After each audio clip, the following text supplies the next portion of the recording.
When people say family is everything, I wonder if they've ever been the one the family forgot. The one whose birthday was always an afterthought. The one who got the hand-me-downs with the broken zippers. The one who learned how to stay small just to avoid becoming a burden. If you've ever felt invisible in your own home, this story is for you. Before we dive deep, don't forget to like, subscribe, comment, and share. Your support fuels more powerful stories like this one. I was the third daughter in a household that had already decided girls weren't worth much unless they fit a certain mold. Obedient, pretty, and effortlessly likable. I was none of those things. I was curious. I asked too many questions. I stayed up late reading instead of helping Mom cook. I had ideas and opinions, and in a home where silence was safety, that made me loud. My parents weren't cruel in the way that leaves bruises. They were cruel in the way that leaves gaps. Emotional gaps. Gaps where there should have been warmth, understanding, or even just someone to ask if I was okay. My older sisters fit the mold. Ivania, the firstborn, was the golden child. Straight-A student, choir singer, future doctor. Nira, the second, was the pretty one. Ballet shoes, soft-spoken, always in pastels. And then there was me, Leah, the odd one out. The one who spent weekends at the public library and came home with weird questions about history, the solar system, or how electricity worked. No one asked about my dreams. No one even noticed when I stopped talking at dinner. And when I did try to share something, like when I got second place at the regional science fair, it was brushed off with a quick, "That's nice, but did you remember to clean your room?" It didn't hurt all at once. It wore on me like water erodes rock, slowly, invisibly. When I turned 17, I finally understood the unwritten rule in our family. If you weren't the kind of girl they wanted, you had to learn how to survive being the kind they ignored.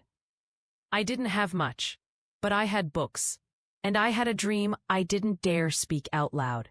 I wanted to design things, real things. Not pretty dresses like Mira, and not spreadsheets like Ivania. I wanted to create devices that made life easier, especially for people like me. The ones no one seemed to care about. So I saved every penny I could from odd tutoring jobs, birthday money, and recycled bottle returns. By the time I graduated high school, I had enough for a second-hand laptop and an online course in mechanical design. I didn't tell anyone. I'd learned my lesson.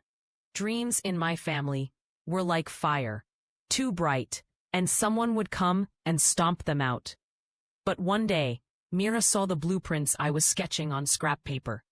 She laughed. "You're trying to be an engineer now?" I said nothing. She tilted her head and said, "Leah, be serious. You're not like those smart girls. As if there was a membership card I didn't have. The worst part was, I believed her. At least a little. Because when the people closest to you feed you a small doubt every day, eventually it becomes your truth. But I kept learning. Late at night, in secret, with YouTube tutorials, free PDFs, and sheer stubbornness. By 19, I had built my first prototype, a foldable, low-cost walking aid for elderly people, inspired by the way my late grandmother used to struggle with her heavy walker. When I presented it at a local tech fair, I didn't expect much. But to my shock, I won. I didn't tell my family, because I didn't want to give them the power to make me small again. The recognition from that event opened a door, then another, and another. I got a scholarship offer from a design institute overseas. It was the kind of thing that should have been a celebrated moment. Hugs, tears, pride. But when I told my parents, My father's only response was, "Why so far? Isn't there something closer?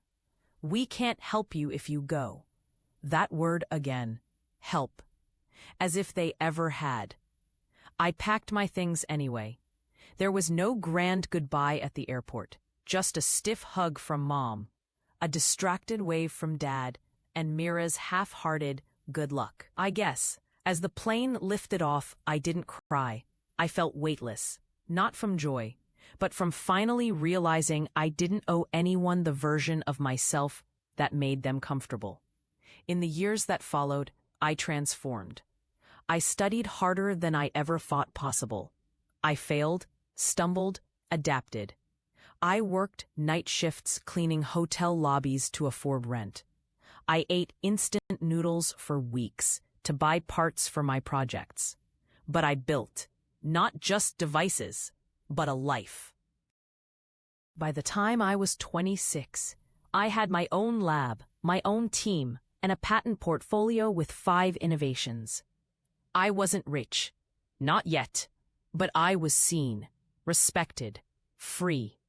One evening as I walked out of a conference in Berlin, where I'd just given my first solo keynote, my phone buzzed. A message from Mira.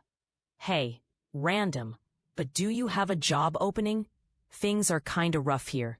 I stared at the message for a long time, not because I didn't know what to say, but because I suddenly understood the difference between power and peace. It's funny how silence feels different depending on where you are in your life. When I used to sit in the living room of my childhood home, while Evania talked about her medical internships and Mira modeled her newest pastel outfit, the silence I sat in felt like punishment, like proof I didn't belong.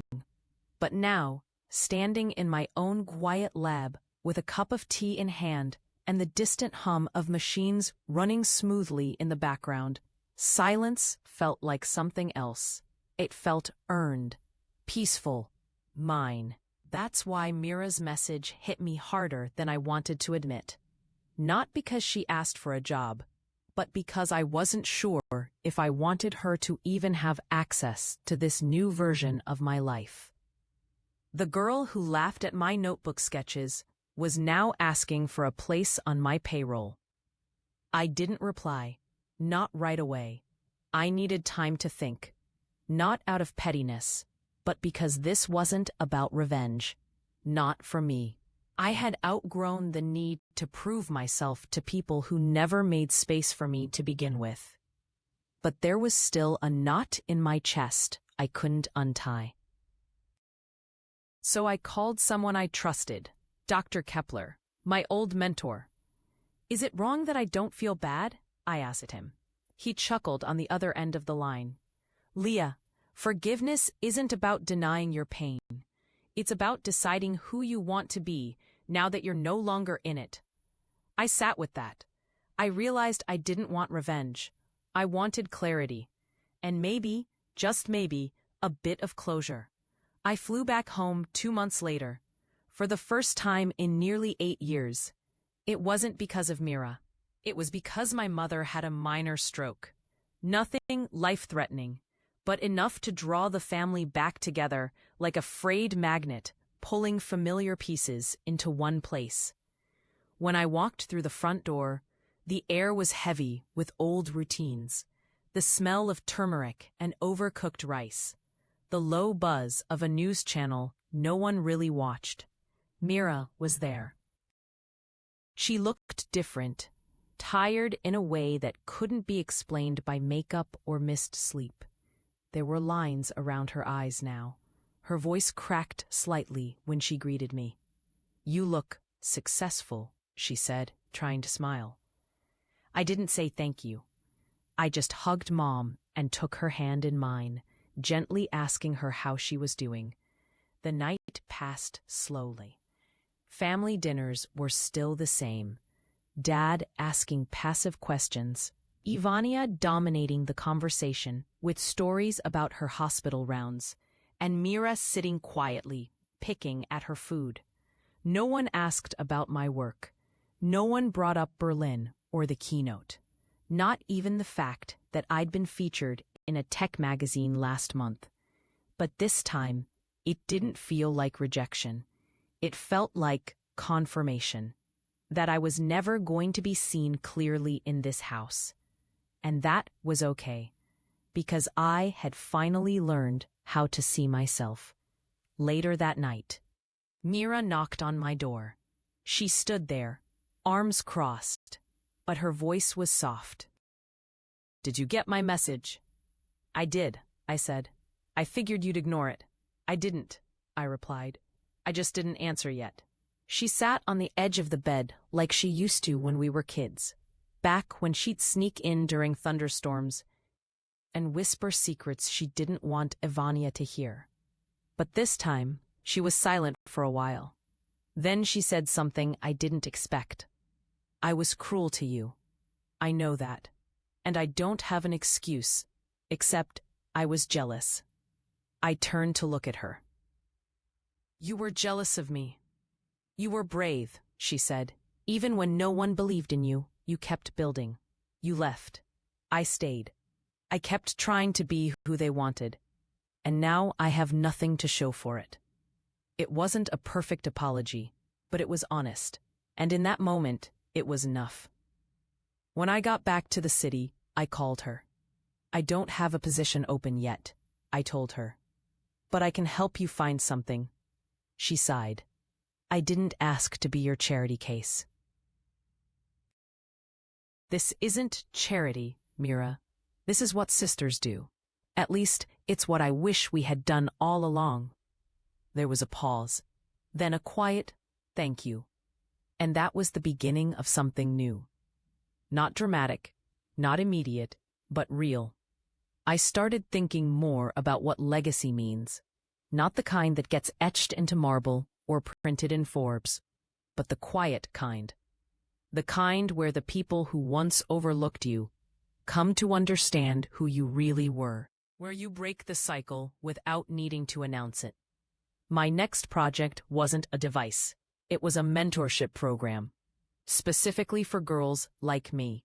The ones who are too loud, too strange, too curious. The ones sitting in living rooms where no one listens. The ones who grow up believing that being small is safer than being seen. We called it Project Found. And in our first year, we got over 400 applications. One of them came from Mira's daughter. You don't realize how much you've changed until you're surrounded by people who haven't. That became painfully clear when I was invited to speak at my old high school. The principal reached out after seeing the Berlin keynote and said I could inspire the next generation. I almost declined. I didn't need a trip down memory lane, especially not to a place where I used to eat lunch alone in the back of the library, sketching ideas no one cared about. But something pulled me there. Maybe it was the idea of being visible in a place where I had once felt invisible. I stood in front of the auditorium, the same stage where Mira once accepted her award for Best Presentation in English Literature, while I clapped from the back row unnoticed. Now it was my name on the banner. "Welcome home, Dr. Leah Halberg." The applause felt surreal. Not because I needed it, but because I finally understood it wasn't applause I'd been chasing all along. It was understanding. And now I had it, from myself. After the talk, a group of girls came up to me. They were wide-eyed, full of questions. "How do you keep going when no one believes in you?" That one stuck with me. Because I didn't have an easy answer, so I gave them the truth. You keep going because one day, the version of you who's tired and doubting herself will look back and be grateful you didn't stop. One of them had tears in her eyes. She reminded me of myself. Glasses, sketchbook. Slightly unsure of where she fit in. "You're not invisible," I told her. "You're just early." Back at the lab, my team had grown. We were now 3 departments strong: AI, neuroprosthetics, and mobility integration. We've been featured in several innovation magazines, and a new partnership with a national healthcare system was underway. One day, during a strategy meeting, my assistant came in holding a resume. "You might want to see this," she said. I glanced at the name, froze. It was my brother, Jarrell Halberg. I hadn't spoken to him in years. He had laughed the loudest when I got divorced. Told me I'd finally proven the family right, that I wasn't built for anything serious, that I was a failure in every direction. And now he was seeking a contract. Not for a job, but for a collaboration. His tech consulting company was in trouble. They needed AI infrastructure. Ours happened to be the best in the region. I read through the proposal quietly. It was good. Not brilliant, but solid, executable. But it wasn't about that. It was about the fact that the same brother who once said I was too emotional to survive tech now needed my signature to save his business. Life has a strange way of looping back on itself. I didn't respond to the email right away. Instead, I called Mom. Not out of obligation, but because I knew she'd want to know. She was quieter now, gentler since her stroke. Age had softened her edges. "I never told you this," she said. "But Jarrell, he used to take your notebooks when you weren't looking. He read them. He just didn't know how to say he was impressed." I was stunned. "Then why mock me?" "Because you scared him," she said. "You were brave in a way none of us knew how to be." I sat with that for a long time. Sometimes people project their fears through cruelty, but their fear isn't your fault. Eventually, I scheduled a meeting, face to face. When Jarrell walked into the boardroom, he looked almost humbled, not defeated, just less sharp around the edges. "Leah," he said, extending a hand. I shook it. There was a pause before we sat down. "I wasn't sure you'd even take this meeting," he admitted. "I wasn't sure either," I replied honestly. The meeting itself was professional. We discussed timelines, integration hurdles, deliverables. But beneath all the business language, something else was unspoken. After the papers were signed, I stood up. "Why now?" I asked. He didn't pretend to misunderstand. "Because I finally realized you were right about all of it. And because I'm tired of pretending I wasn't watching." That was the apology. Not perfect, but enough. A few weeks later, I saw him again at a conference. He introduced me to someone as the one who built the backbone of our new systems. I smiled, not out of pride, but because I knew he finally saw me. Not as his little sister. Not as the girl with too many feelings, but as a mind he could respect. And that, more than any award, was the full circle moment I didn't even know I needed. That same night, I wrote in my old journal. Not a sketch, not a plan, just a thought. Forgiveness isn't always about them. Sometimes it's the final gift you give yourself, the permission to move forward without dragging the past behind you. A few months after the contract with Jarrell was finalized, something happened that caught me completely off guard. Not professionally. That part of my life was stable now, even thriving. Our lab had just published a breakthrough paper on neural limb signal retention, and we were shortlisted for a major national innovation grant. But personally, something shifted. I received a message. Not from Mira, not from Jarrell, but from my father. He never reached out, not unless there was a family event or something needed fixing. So when his name appeared in my inbox, I stared at it for almost 10 minutes before clicking. The message was short. "Saw your name on the news. Looks like you built something real. I'd like to see it." I'm not sure what I expected. Maybe silence, maybe awkwardness. But when he arrived, he walked the halls slowly, like he was seeing something sacred. He paused by a prototype arm we'd designed for children born without limbs. One of our interns had painted it with cartoon dragons. "This is for kids?" he asked, not looking at me. "Yes, we wanted to make something that didn't feel like a medical device. Something they'd be excited to wear." He just nodded. For the first time in my life, he seemed speechless. We reached the observation deck, overlooking our AI simulation room. That's where I finally spoke. "I know you didn't understand what I was building back then," I said.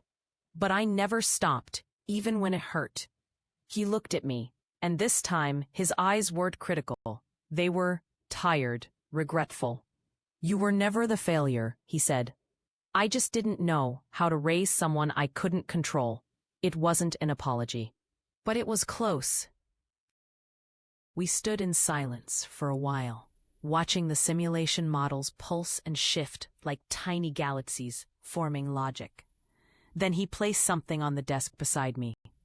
It was my old notebook, the one I thought had been lost. "I kept it," he said. "Figured one day I'd understand it." I opened it slowly. My 10-year-old handwriting was still there. Sloppy sketches of robotic arms, rough math, pie-in-the-sky ideas scrawled in green marker. My hands trembled a little. He didn't say anything else before he left. Just a nod, and then the door closed behind him. But that was enough. Some stories don't end with a perfect reconciliation. Some just soften. After that visit, I started spending more time mentoring, not just through Project Found, but directly, one-on-one. Girls from underrepresented communities. Kids whose parents wanted them to be doctors or lawyers or nothing at all. I saw myself in them, in their quiet questions, in their nervous confidence. One day, I met Sienna. She was 12, built like a flame, all motion and energy and unfiltered ideas. She showed me a diagram she'd drawn of a mobility aid that used sound waves for obstacle detection. "I know it's silly," she said, looking down. "It's brilliant," I replied. Her eyes lit up like someone had flipped a switch. That's what I wanted to give. Not approval, not praise, permission. To believe in their own minds. I took a walk that evening. There's a park near my apartment. One with quiet benches and overgrown ivy and a little pond that reflects the sky like a mirror. I sat there, notebook in hand. The new one. Sleek and leather-bound. A gift from my assistant when we hit our 5th million in funding. And I wrote something down. Not a design, not a formula. Just one sentence. Everything I built came from what they said would break me. It wasn't anger anymore. It was acknowledgement. The fire didn't come from spite. It came from knowing I had something worth protecting. A mind worth listening to. A life worth choosing. A few weeks later, Mira invited me to dinner. She had found a job, not through me, but on her own, working in grant distribution for underfunded schools. It suited her. She said it made her feel useful again. Over pasta and laughter and a little too much wine, she raised her glass and said, to Leah, the only one who saw the sky when the rest of us were busy staring at the ceiling. I laughed, but part of me almost cried, because for once, I wasn't defending myself. I was just being seen. The final moment of clarity came on a quiet Sunday morning. I had no meetings, no plans, just me, a cup of tea, and the sunlight pouring across the pages of a new sketch. Not for work, just for joy. And in that moment, I realized, they didn't break me. They made space around me. Room I had to fill on my own. And I did. With grace, with grit, with everything they didn't expect. I don't remember the exact moment when I stopped needing validation. It wasn't a dramatic realization, no grand epiphany. It just faded, like background noise that slowly disappeared until the silence felt peaceful instead of empty. But I do remember the moment I realized I had become someone others looked up to. I was sitting in a modest conference hall in Chicago, watching one of our junior researchers present at a medical tech summit. Her name was Hallie, and she'd only joined our team 6 months earlier. I watched her pace the stage, pointer in hand, articulating a solution to adaptive limb control with such clarity and confidence that the room fell completely still. And then she said, because those were my words, something I had said to her in passing, over coffee, I think, on a particularly frustrating Monday morning. She remembered, and now they were hers. That's when I understood that legacy isn't built in milestones or media features. It's built in echoes. A week after the summit, I was back in San Francisco, attending an intimate fundraising gala hosted by one of our largest private donors. The venue was stunning, a glass-walled rooftop garden that overlooked the bay, all gold lights and gentle string music. At some point, a woman in her 60s approached me. "I'm sorry to interrupt," she said softly, "but my daughter talks about you constantly. She's in engineering school because of your podcast." I smiled, genuinely touched, but I hadn't recorded a podcast in almost a year. "Oh," she added, realizing my confusion. "Not a recent one, the old episodes." She said it was the only thing that kept her going when she felt out of place in class. I didn't know what to say, because I never imagined my late-night ramblings into a cheap mic in my apartment, trying to demystify tech for people like me, would become someone else's comfort. Sometimes what feels small to you changes the world for someone else. Back at the lab, I started finding little notes tucked into my books, my desk drawers, even on my car windshield. "Thank you for making space for us. Because of you, I applied.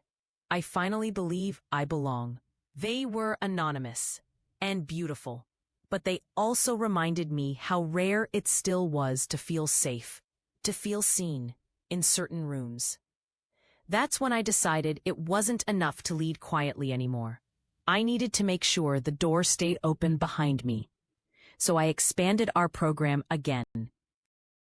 We started offering full fellowships to students from underserved areas, brought on licensed counselors to support first-gen scientists navigating imposter syndrome, partnered with community centers to hold tech nights for families who had never even seen a 3D printer before. It wasn't just innovation, it was repair. For every time I sat in a classroom feeling like an outsider, for every time Mira rolled her eyes at my dreams, for every time my father told me to pick something practical, this was my answer. One evening, I received a message from a girl named Anais. She said she was 13. Her family had immigrated 2 years ago, and she barely spoke English at first. She'd stumbled across one of our videos online, a workshop we hosted in multiple languages, and now she wanted to build robots. "Even if they look ugly," she wrote, "I'll still love them, because I made them." I laughed, then cried, because I knew that feeling. That pride in creation, raw, imperfect, but yours. I invited her to visit the lab. She and her mother came 2 months later. Anais brought a notebook filled with sketches and ideas and even a few circuits she'd soldered herself. She reminded me of me, but braver. Because she had someone like her to look up to. At the end of that year, we launched something called the Quiet Force Project, a digital archive, mentorship network, and grant system for creators who had been silenced or sidelined, whether by gender, poverty, race, disability, or circumstance. Our motto was simple: you don't have to shout to be powerful. And it resonated more than I expected. People from all over the world started sharing their stories. Women building labs in their kitchens, Teenagers teaching themselves code by hacking old laptops. Parents using open-source programs to build communication tools for their nonverbal children. They weren't waiting for permission anymore. They were building anyway, and I felt full. Not finished, not complete, but full. That's when I finally let go of the last piece of resentment I'd been holding. Not for Mira, not for Jarrell, for myself. Forever believing I had to prove my worth in the first place. Because the truth is, I never had to earn a seat at their table. I was meant to build my own and invite others to sit with me. It was a quiet Friday afternoon when I got the email. The subject line read simply, "Request for collaboration." I almost archived it without opening. But something, maybe instinct, maybe curiosity, made me click. The name on the signature? Jarrell Vaughn.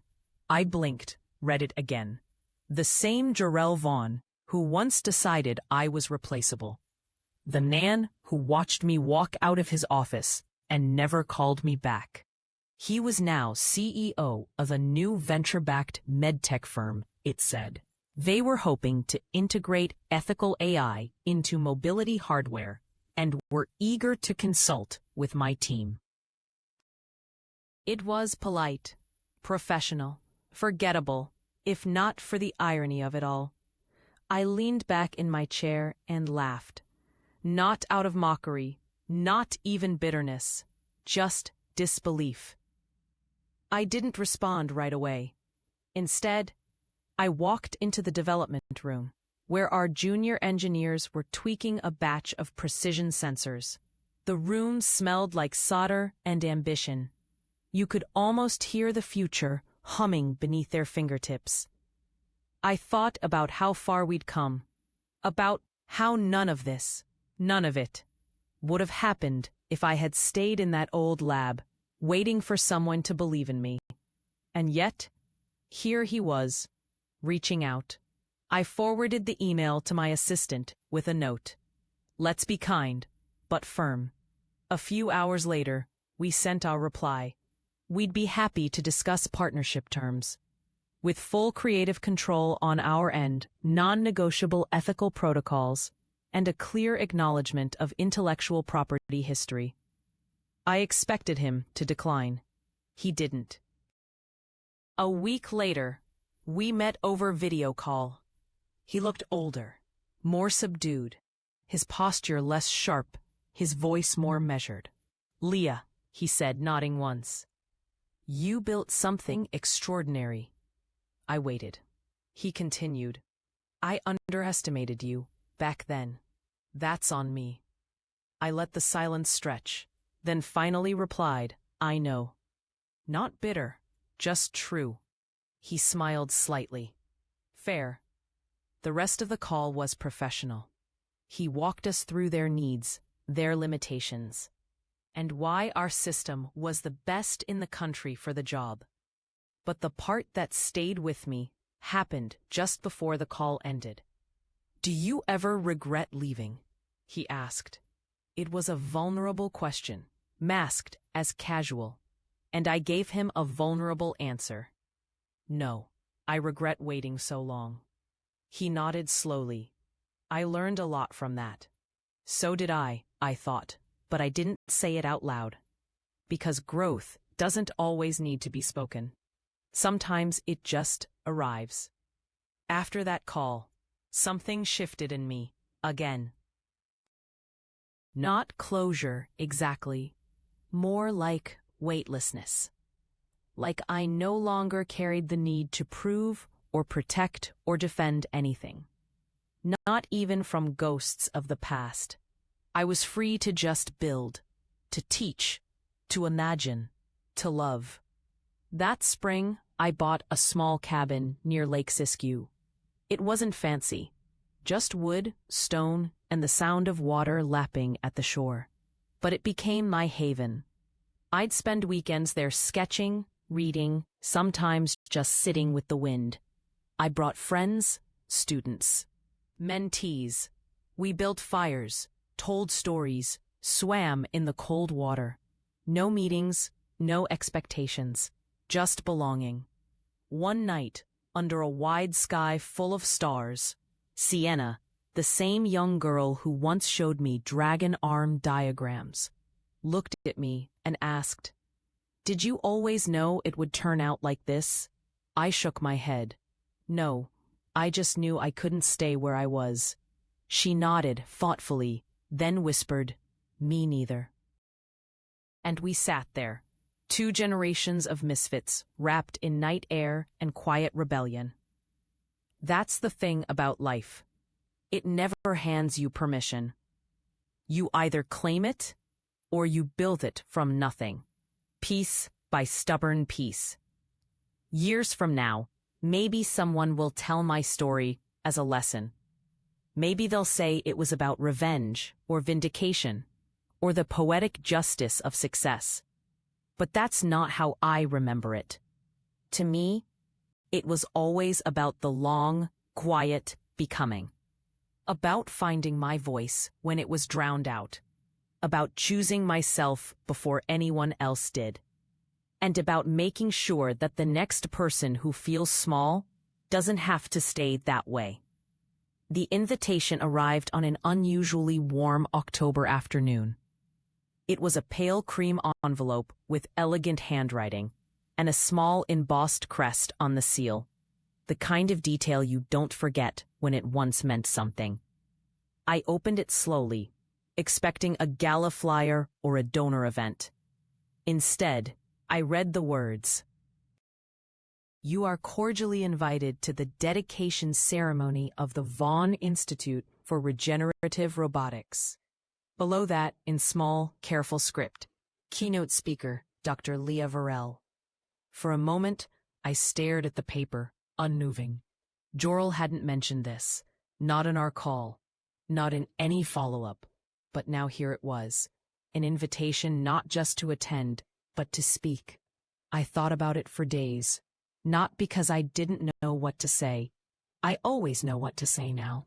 But because I wasn't sure if I wanted to be seen standing next to a name that once stood above mine.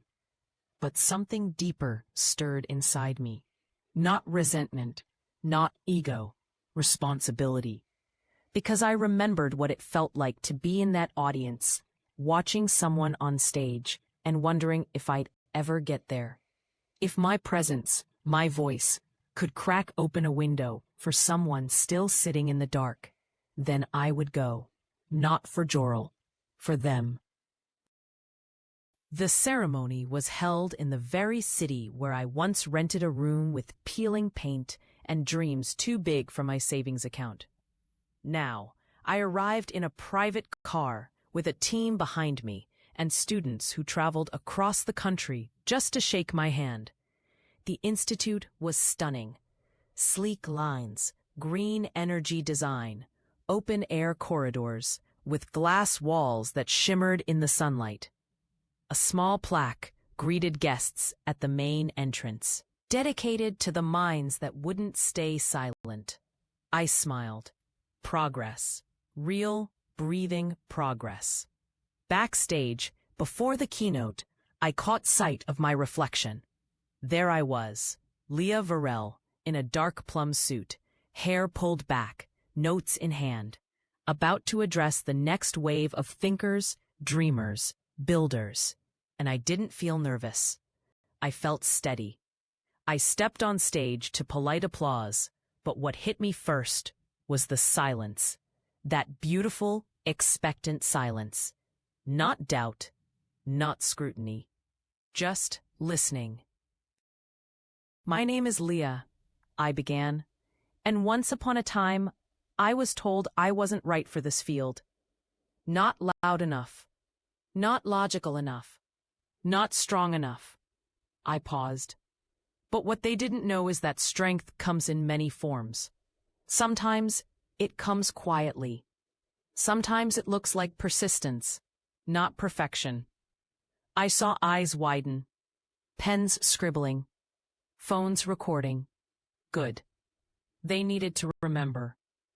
I told them about the mistakes, the nights I cried in stairwells, the ideas that were ignored until someone else repeated them louder. But I also told them about victory, about the first time our prototype gave a child the ability to grip their parent's hand, about the grant we gave to a single mother who built a 3D limb in her basement, about the courage it takes to keep showing up when no one claps for you yet. And then I ended with this. You are not too soft for this world. You are the reason it's changing. After the ceremony, I was swarmed by handshakes and hugs, tears and thank yous. Someone even handed me a worn notebook filled with ideas, hoping I'd read them. But the moment that struck deepest, a teenage girl, maybe 16, with short curls and nervous eyes, came up to me and said, "I used to think I had to become someone else to matter. Now, I think I just have to become more of myself." I didn't cry, but I did place my hand over hers and whisper, "Exactly." That night, back in my hotel, I sat on the balcony and listened to the city breathe. And for the first time in years, I allowed myself a long exhale. Not from exhaustion, from peace. Because the journey had never been about proving the people who doubted me wrong. It had always been about proving to the ones watching, the quiet ones, the overlooked ones, that they belonged too. And they did. They do. Final reflections. If you're hearing this now, wherever you are, maybe in your car, maybe lying awake at 2 a.m., wondering if your dreams make any sense, I want you to remember something. The people who laugh at your beginnings don't get